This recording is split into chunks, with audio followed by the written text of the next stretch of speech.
जितिया व्रत क्यों किया जाता है? जानिए इसके पीछे की पौराणिक कथा। यूपी, बिहार और झारखंड में जितिया व्रत का विशेष महत्व है।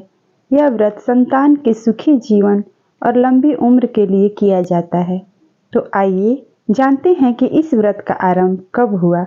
पौराणिक मान्यताओं के अनुसार महाभारत युद्ध के दौरान जब द्रोणाचार्य की मृत्यु हुई तो इसका बदला लेने के लिए उनके पुत्र अश्वत्थामा ने क्रोध में आकर ब्रह्मास्त्र चला दिया, जिसकी वजह से अभिमन्यु की पत्नी उत्तरा के गर्भ में पल रहे बच्चे की मौत हो गई।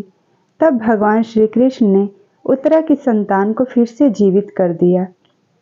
बाद में उस बच्चे का नाम जीवित पुत्रिका रखा गया।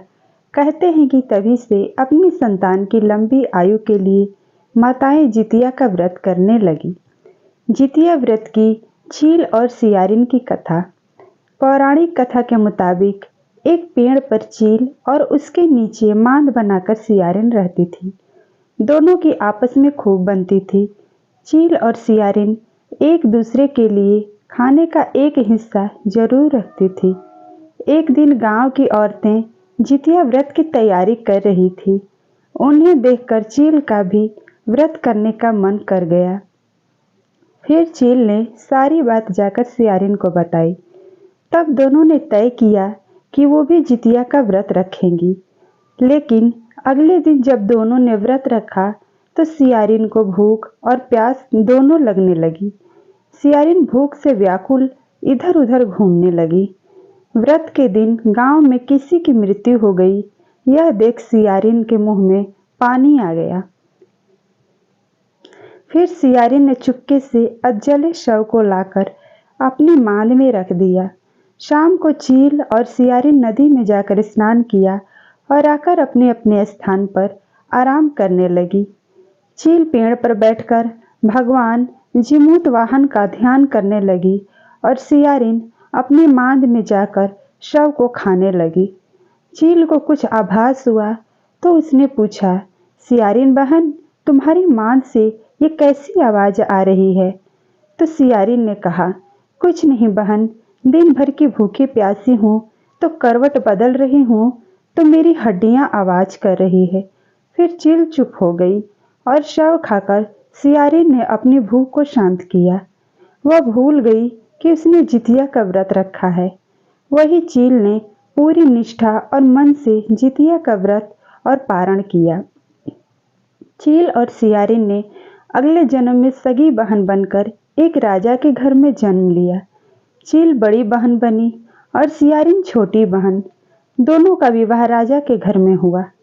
चील ने 7 बेटों को जन्म दिया, वही सियारिन के बच्चे जन्म लेते ही मर जाते। ऐसे में अपनी बहन को सुखी और खुश देखकर सियारिन अंदर ही अंदर से जलने लगी और उसने घड़े में सांप भरकर चील के घर भिजवाया, ताकि जैसे ही चील के 7 बेटे घड़ा खोलकर देखे तो सांप उन्हें काट ले और वो सब मर जाएं। पर जैसे ही चील के 7 बेटों ने घड़ा खोला तो सांप सोने के हार में बदल गया। यह देखकर सियारिन ने चील के 7 बेटों के सिर कटवाकर उसके घर भिजवा दिया। यह सब देखकर भगवान जीमूत वाहन ने मिट्टी से 7 भाइयों के सिर बनाए और सभी के सिरों को उनके धड़ से जोड़कर उस पर अमृत छिड़ककर उन्हें जीवित कर दिया। वहीं जो कटे हुए सिर सियारिन ने भेजे थे वो सब फल में बदल गए।